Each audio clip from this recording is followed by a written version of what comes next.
Convido os irmãos a novamente abrirem suas Bíblias em Romanos, capítulo 12. Estamos continuando as reflexões em Romanos.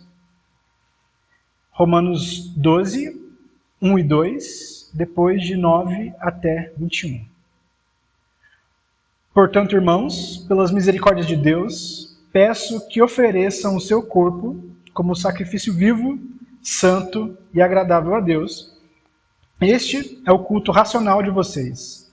E não vivam conforme os padrões deste mundo, mas deixem que Deus os transforme pela renovação da mente, para que possam experimentar qual é a boa, agradável e perfeita vontade de Deus. Versículo 9. Amem as pessoas sem fingimento, odeiem tudo que é mal, apeguem-se firmemente ao que é bom. Amem-se com amor fraternal e tenham prazer em honrar uns aos outros. Jamais sejam preguiçosos, mas trabalhem com dedicação e sirvam ao Senhor com entusiasmo. Alegrem-se em nossa esperança, sejam pacientes nas dificuldades e não parem de orar. Quando membros do povo santo passarem por necessidade, ajudem com prontidão. Estejam sempre dispostos a praticar a hospitalidade. Abençoem aqueles que os perseguem. Não os amaldiçoem, mas orem para que Deus os abençoe. Alegrem-se com os que se alegram e chorem com os que choram. Vivam em harmonia uns com os outros. Não sejam orgulhosos, mas tenham amizade com gente de condição humilde. E não pensem que sabem tudo. Nunca paguem o mal com o mal. Pensem sempre em fazer o que é melhor aos olhos de todos. No que depender de vocês, vivam em paz com todos. Amados, nunca se vinguem. Deixem que a ira de Deus se encarregue disso, pois assim dizem as Escrituras. A vingança cabe a mim, eu lhes darei o troco, diz o Senhor. Pelo contrário, se seu inimigo estiver com fome, dê-lhe de comer. Se estiver com sede, dê-lhe de beber. Ao fazer isso, amontoará brasas vivas sobre a cabeça dele. Não deixem que o mal os vença, mas vençam o mal praticando o bem. Se os irmãos notarem ou estiverem prestando um pouco atenção ao conteúdo que muitas vezes vemos na televisão, e até mesmo na internet, em vídeo de YouTube, provavelmente vão perceber que a gente, a nossa cultura, a nossa sociedade, está muito preocupada com a questão terapêutica. A gente está sempre muito preocupado com a questão da psicologia, o bem-estar mental, o bem-estar emocional. Muitas vezes a gente vai ver essa questão, esse conteúdo a respeito de como as pessoas têm que aprender a controlar suas emoções, como as pessoas têm que aprender a se relacionar umas com as outras, de modo que elas se protejam contra abusos ou contra... Qual é a palavra que o pessoal gosta de usar ultimamente? Assédios, assédios morais, como o pessoal gosta de falar, que é a questão de abuso de autoridade, chefes que fazem ameaças para que os funcionários façam aquilo que eles querem e coloca como imposição o emprego ou redução de salário em cima deles. Então, a cultura que a gente vive hoje é uma cultura muito centrada no bem-estar mental, sempre se preocupando e se orientando em se proteger de alguma forma para não criar traumas, as pessoas terem cada vez menos traumas, pessoas cada vez mais se fortalecerem nos seus relacionamentos ou, mais especificamente, se fortalecerem a si para que não tenham problemas com outras pessoas.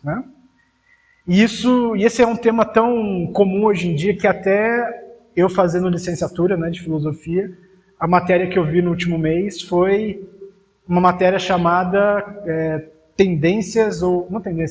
práticas educacionais, ensino levando em consideração as competências socioemocionais. Imagina, esse nomezão gigante, tudo para falar a respeito de como é que o professor e os alunos têm que aprender a se relacionar uns com os outros, né? Como é que o professor aprende a se proteger de ataques emocionais que vêm dos seus colegas, como é que ele se desenvolve, como é que ele tem uma sabedoria, uma resiliência, que é uma palavra muito usada hoje, para se proteger de situações muito complicadas em sala de aula, e além disso, também para proteger, ensinar os alunos a se desenvolverem nessa situação. Então, vivemos necessariamente numa cultura que valoriza muito o terapêutico. A gente fala muito a respeito disso, de terapêutico, muito a respeito de como até mesmo as igrejas têm que se tornar como se fossem hospitais para receber pessoas e ajudá-las nas dificuldades, especialmente as emocionais delas, né? Até porque realmente o emocional, o espiritual e o mental, na Bíblia, está muito ligado uma coisa com a outra. Tanto é que, não sei se os irmãos notaram, muitos pastores, cada vez mais pastores, estão se dedicando a realizar cursos de especialização, cursos específicos, para poderem aprender essas ferramentas psicológicas, psicanalíticas. É um assunto hoje que é muito importante para a sociedade e tem se tornado cada vez mais relevante para a igreja. E muitos pastores têm se dedicado a aprender essas ferramentas justamente para poder ajudar os próprios membros, os próprios irmãos da igreja, que muitas vezes passam por situações difíceis. É muito comum termos irmãos, mais especificamente irmãs, que sofrem abusos emocionais dos maridos, quando não mesmo sofrem agressões físicas. É muito comum também dentro da própria igreja pastores que sofrem de depressão. Imagino que os irmãos tenham ouvido falar muito a respeito de casos de pastores que tiram a própria vida. E especialmente esse mês que estamos, né, setembro, é um mês dedicado especialmente para essa questão de atenção e cuidado contra casos de suicídio, né, o conhecido Setembro Amarelo. Então, a nossa cultura, ela tem, e com razão, se dedicado e prestado cada vez mais atenção a essa questão, essa condição psíquica das pessoas, essa condição psíquica emocional das pessoas. Porque é isso que as pessoas hoje em dia têm buscado. Uma maneira de se proteger umas das outras, ou pelo menos de criar uma certa resistência, uma certa casca grossa, para poderem aprender a se relacionar umas com as outras. Para não terem seus corações quebrados, por assim dizer. Talvez essa seja uma ideia bem interessante. E aqui é importante deixar destacado que todas essas ferramentas, como eu falei, são muito importantes.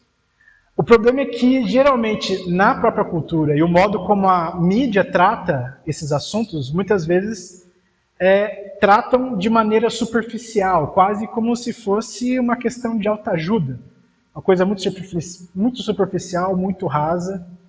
E mesmo na internet os irmãos conseguem achar alguns vídeos, palestras até, a respeito dessas ferramentas psicológicas, neurociência, porque são assuntos que estão aumentando, como eu falei. Mas se prestarmos atenção, nenhuma delas consegue resolver todos os problemas do ser humano. O ser humano ele sempre tem alguma coisa a mais que a nossa sociedade, a nossa cultura não consegue alcançar, que é justamente a questão da espiritualidade, a questão do espírito. Há um tempo atrás, a espiritualidade começava a ganhar força, muita gente falava de espiritualidade. Hoje, voltou a ficar um pouco mais fraco, mas se prestarmos atenção, nunca é necessariamente uma espiritualidade cristã.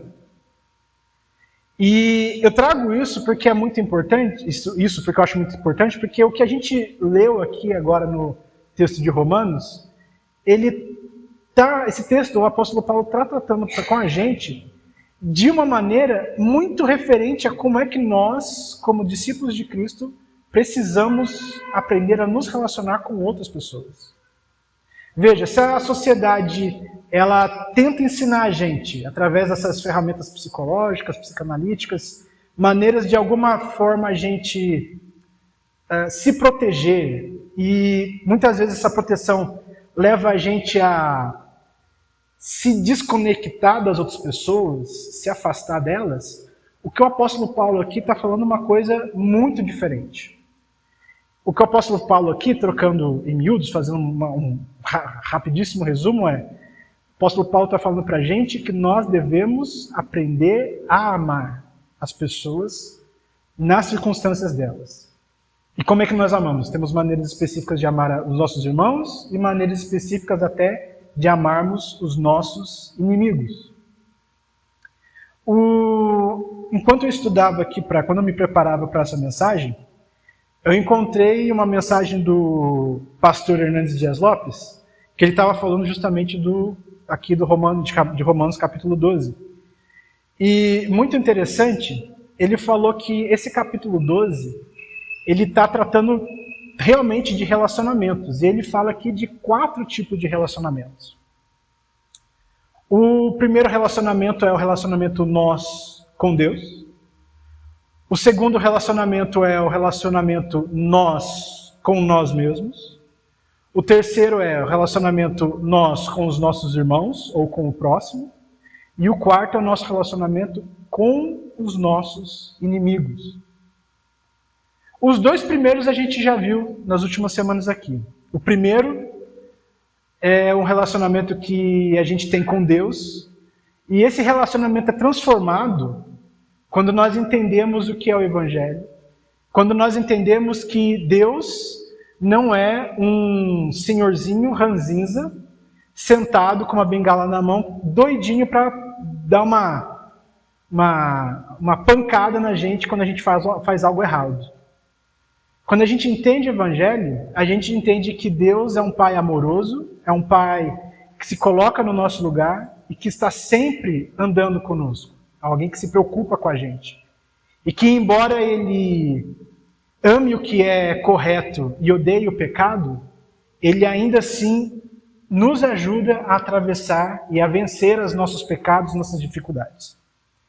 O segundo a gente viu na semana passada, o relacionamento nós com nós mesmos, que é o relacionamento que nós precisamos entender que nós não somos melhores do que ninguém, que nós precisamos ter misericórdia das outras pessoas e não ficar achando que eu tenho mais direitos que as outras pessoas. Né? Tanto foi o caso que eu comentei a respeito dos carrinhos no supermercado e o caso também das bandejas de shopping, né?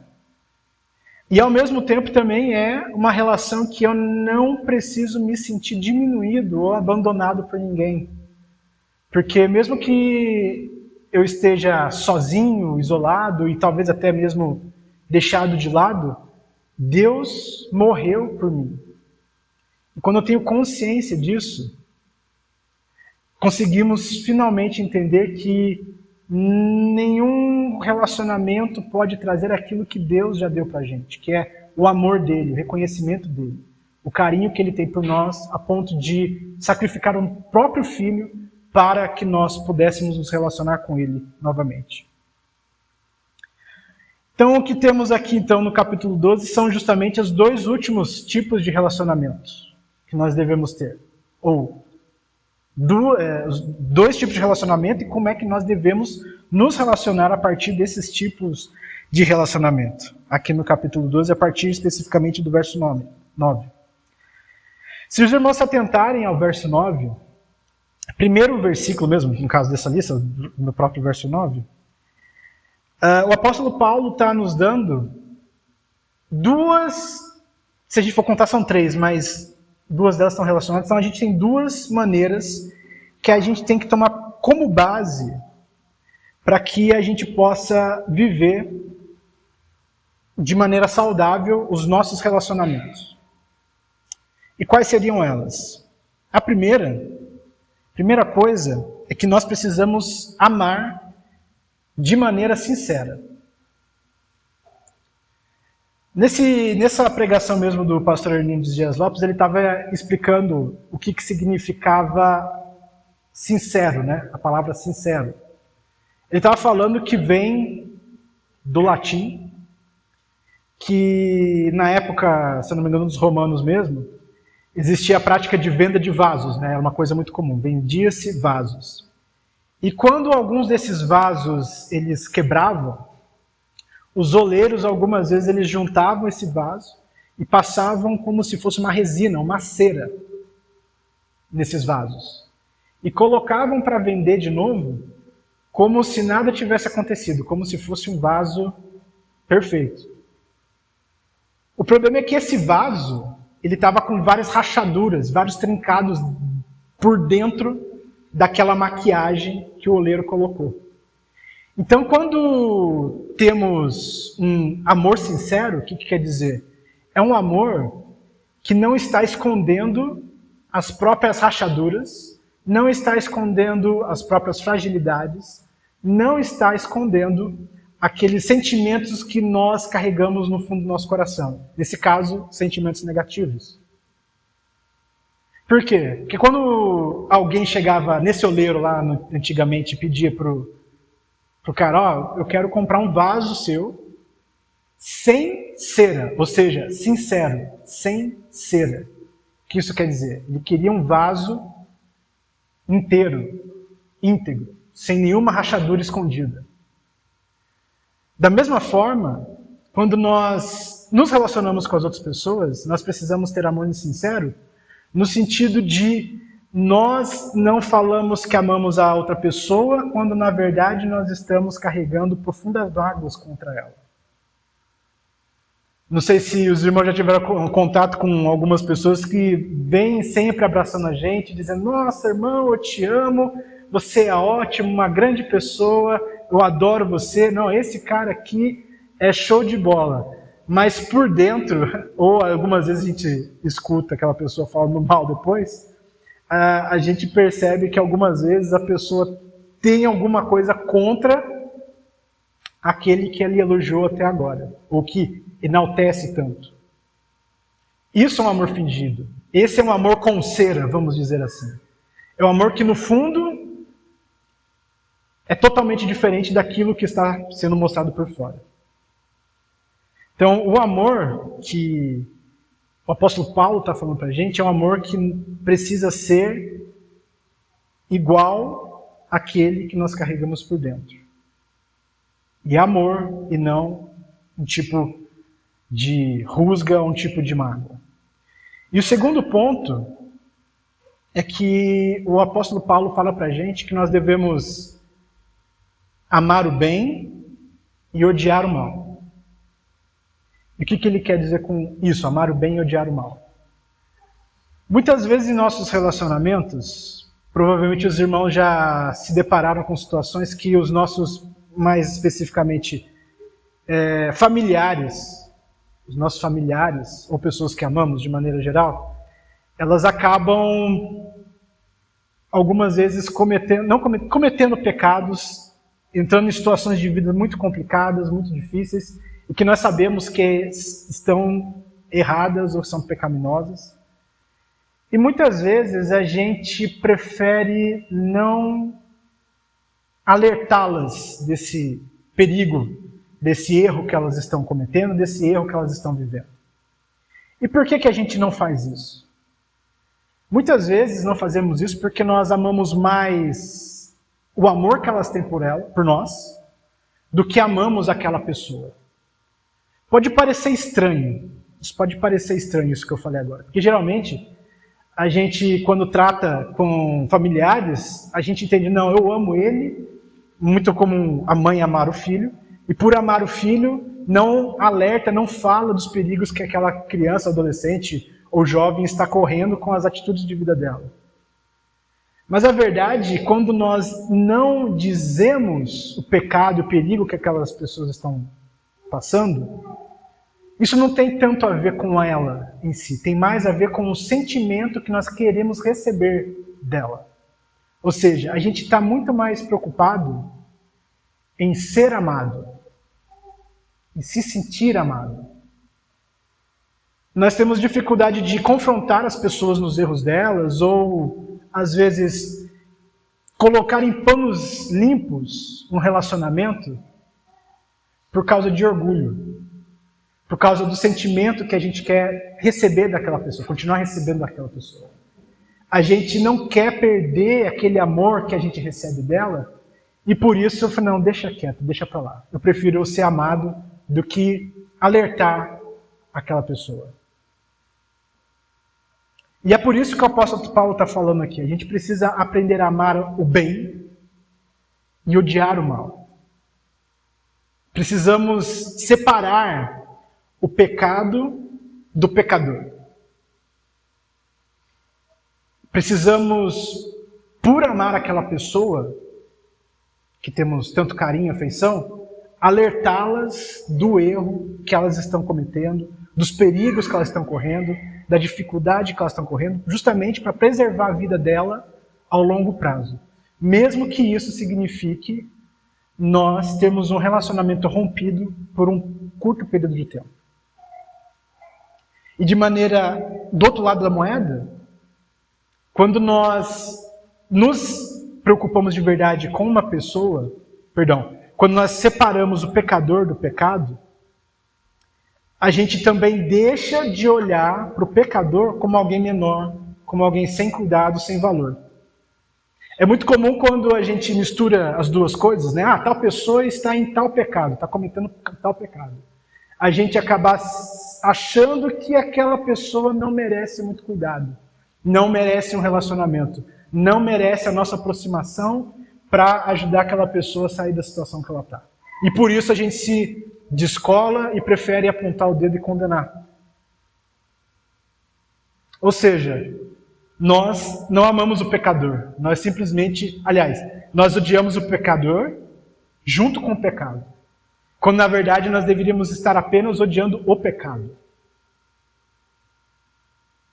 É algo difícil e esses três elementos que eu coloquei aqui mostram a dificuldade que nós temos, porque relacionamentos, convivência, é algo extremamente difícil, é algo extremamente trabalhoso, é algo extremamente doloroso, é algo árduo. E o que o apóstolo Paulo está falando para a gente aqui é que quando nos tornamos discípulos de Cristo, nós precisamos estar dispostos a sacrificar algumas coisas, carregar nossos fardos, para que nós possamos ter relacionamentos que de fato demonstrem o amor de Cristo.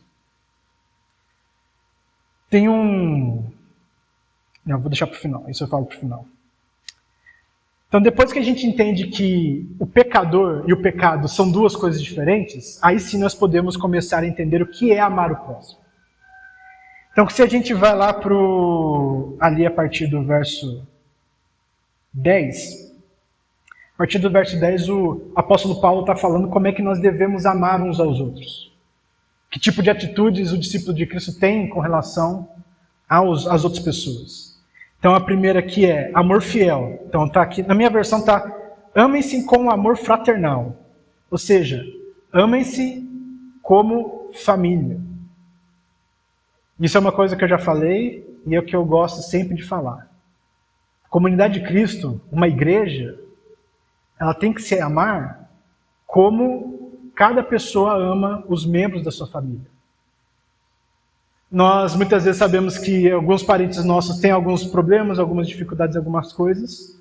Nós podemos ter diversas conversas difíceis com eles, mas isso não diminui o nosso amor e nem o nosso apreço por eles, por essas pessoas. Da mesma forma, esse deve ser o amor que nós despendemos uns para com os outros aqui na nossa igreja.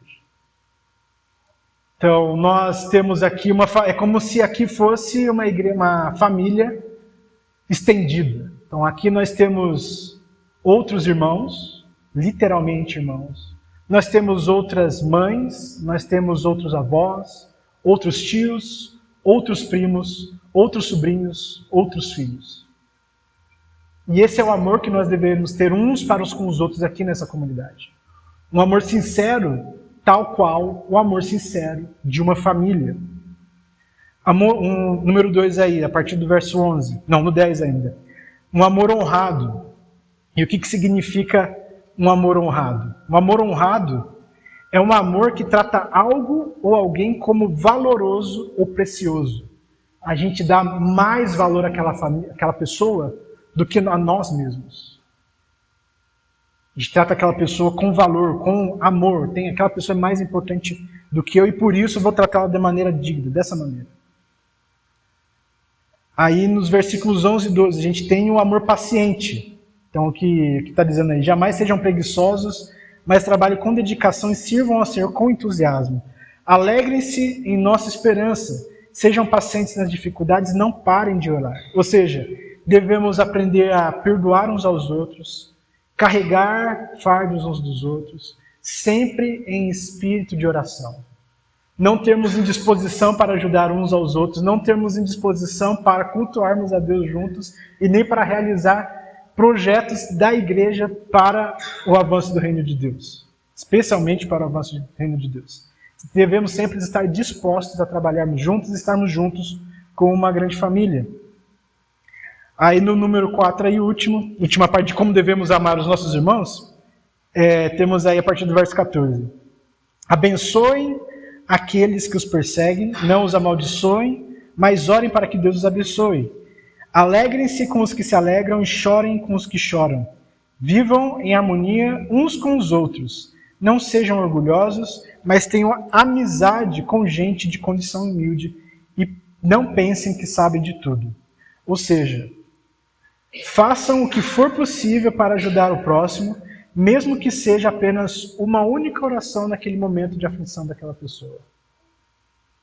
Nós, então, temos um amor que está sempre disposto a agir para ajudar aquela pessoa naquela dificuldade e usamos todos os nossos recursos que temos à disposição, tudo temos sobre o nosso poder, para ajudar aquela pessoa naquela dificuldade. Aí, então, o apóstolo Paulo começa a falar para a gente a respeito do nosso relacionamento com os inimigos. E esse é o ponto mais difícil que a gente precisa aprender. Se os irmãos prestarem atenção, tiverem uma pequena atenção, ali no verso 15, já começa a dar indício de quão difícil é amar nossos inimigos, porque nós temos dificuldades em alguns elementos ainda de como devemos amar os nossos irmãos. Se os irmãos verem aí no verso 15, tá? Alegre-se com os que se alegram e choram com os que choram. Isso ainda na lista com relação aos nossos amigos. Não sei se os irmãos sabem, mas a psicologia fez uma pesquisa uma vez, o pessoal da psicologia, falando que para o ser humano é mais fácil ter um momento de empatia, de simpatia, ou se solidarizar com a dor do próximo, do que se alegrar com o próximo. O que isso quer dizer? É muito mais fácil a gente ter pena e ajudar uma pessoa que a gente vê que está em dificuldade, do que a gente ficar alegre com alguma conquista ou alguma vitória de um amigo nosso. Provavelmente os irmãos já passaram por alguma coisa parecida aqui. Provavelmente em algum canto do coração, mesmo sem perceber, muitas vezes a gente percebe que um amigo nosso, por exemplo, passou numa faculdade, conseguiu um grande emprego que essa pessoa estava sempre lutando, ou conseguiu comprar um apartamento, comprar um veículo, e muitas vezes a gente não se alegra com ele. A gente não fica contente pela vitória, pela conquista daquela pessoa. A gente fica meio, sério mesmo? Por que ele conseguiu e eu não? Ou, eu queria ter conseguido a mesma coisa. Ou eu merecia isso e ele não. Isso com os nossos próprios amigos. Veja, se nós temos dificuldade de nos alegrar com os nossos amigos, quem dirá amar os nossos inimigos? Ainda assim é isso que o apóstolo Paulo nos diz, nos exorta, nos anima a fazer. Então quando a gente vai ali para o verso 17, que aqui já começa as partes realmente difíceis do que nós devemos fazer com relação aos nossos inimigos. Está aqui no verso 17. Nunca paguem o mal com o mal, pensem sempre em fazer o que é melhor aos olhos de todos. A gente pode colocar aqui pelo menos que nós devemos sempre pagar, que é o verso que ele coloca mais no final, o bem com o mal, ou pelo menos ainda, não evitar a convivência com aquela pessoa que nos persegue. Veja, a gente sempre que vê uma pessoa que a gente está saindo faísca, a nossa primeira reação é nos afastar e evitar o mesmo lugar que ela, não querer ficar no mesmo espaço. A gente vê aquela pessoa de longe, já às vezes atravessa a rua para não passar na mesma calçada, ou finge que não olha, finge que não viu. O que acontece, irmãos? O que acontece é que, no fim das contas, a gente está simplesmente se preservando, a gente não quer... Embora a gente coloque muitas vezes na nossa cabeça que a gente está evitando que aconteça uma briga, pode realmente acontecer isso em alguns casos, a gente, no fim das contas, a gente está simplesmente querendo proteger a nossa situação difícil, da mesma forma como a própria sociedade nos fala para proteger. Se afaste daqueles que você tem problemas. O problema é que Cristo, por morrer por nós, que éramos inimigos dele, ele nos mostra que nós precisamos estar sempre abertos a um relacionamento com as pessoas que são hostis com a gente. Então ainda, o segundo ponto, né? No que depender de vocês, vivam em paz com todos. Se seu inimigo estiver com fome, dele de comer. Se estiver com sede, dele de beber. Ou seja, expresse o amor através de palavras e ações. Então ali no ponto ali, ó, ao fazer isso, amontoar brasas vivas sobre a cabeça dele, não é para fazer o cara pegar fogo, tá? Não é para colocar a brasa na cabeça esperando que ele pegue fogo. Na verdade, essas boas ações, esse amor através de ações e palavras, é para ajudar algumas vezes, a maioria das vezes, aquela pessoa perceber o erro que ela está cometendo, o pecado que ela está cometendo. Não são palavras e ações para dizer, olha, eu sou melhor que você e por isso, ó, como eu estou sendo bonzinho com você. Não é algo para esfregar na cara daquela pessoa, como você é uma pessoa melhor que ela.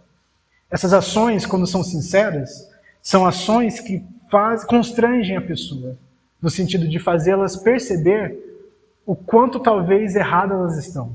Ajudar elas a perceber o erro que elas estão cometendo e até entender como é que elas podem se tornar melhores pessoas, né? Ou conhecer o Evangelho. E por fim, perdoe e abra mão de qualquer retaliação, ou seja, não busque vingança. E talvez esse seja mais difícil. Não busque vingança. Não busque fazer aquilo que só Deus pode fazer. É verdade que muitas vezes a situação hostil que aquela outra pessoa, o nosso inimigo tem para conosco, muitas vezes pode colocar a nossa vida em risco e nesse ponto é verdade. É melhor que nos afastemos. Não por nossa própria segurança, mas para impedir que aquela pessoa peque. Veja, tem um princípio, no fundo disso aqui tudo, de toda essa lista, tem um princípio por trás de tudo. O princípio é de impedir, pelo menos, que a outra pessoa peque, mas também de permitir que aquela outra pessoa entenda o amor de Cristo. Se percebemos que a hostilidade da outra pessoa contra nós é tão grande que só de ela ver a gente, fará com que aquela pessoa peque, então, de fato, é melhor que nos afastemos. No mais, precisamos estar abertos a um relacionamento com os nossos inimigos, para fazê-los perceber o amor de Deus. Eu convido a equipe de louvor a vir à frente, e enquanto eles vêm, eu queria deixar a citação de um pensador cristão famoso, muito importante do século passado, que se chama C.S. Lewis, e que ele fala a respeito de como nós devemos amar de verdade, ou como é que o amor funciona no fim das contas, de verdade.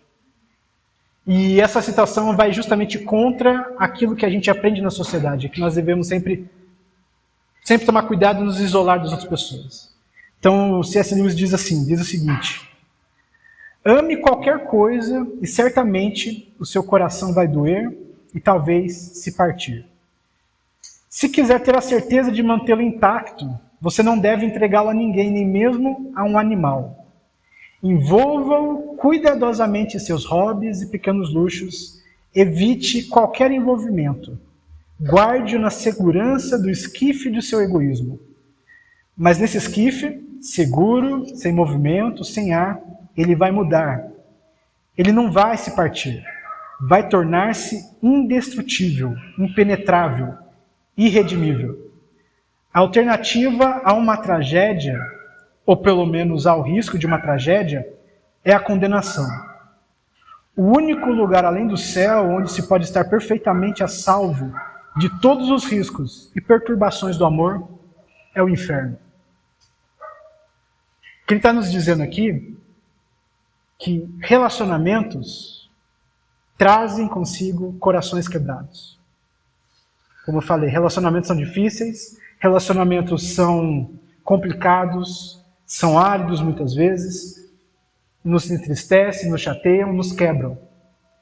Mas a alternativa disso, a alternativa ao sofrimento de um relacionamento, é simplesmente o inferno.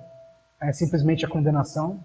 É simplesmente um coração frio e duro, sem a capacidade de amar, de estender misericórdia e de demonstrar o amor de Deus. E é contra isso que nós devemos lutar em nossos corações. Devemos sempre buscar, assim como Cristo buscou, levar o relacionamento, o amor de Deus ao máximo de pessoas que conseguimos, especialmente em nossos relacionamentos. Vamos orar, irmãos. Bondoso Deus e eterno Pai, Senhor, nós pedimos que o Senhor nos impeça, ó Deus, de odiar os nossos irmãos, ó Deus. Nos impeça, Senhor, que impeça o nosso coração de se tornar duro, ó Deus.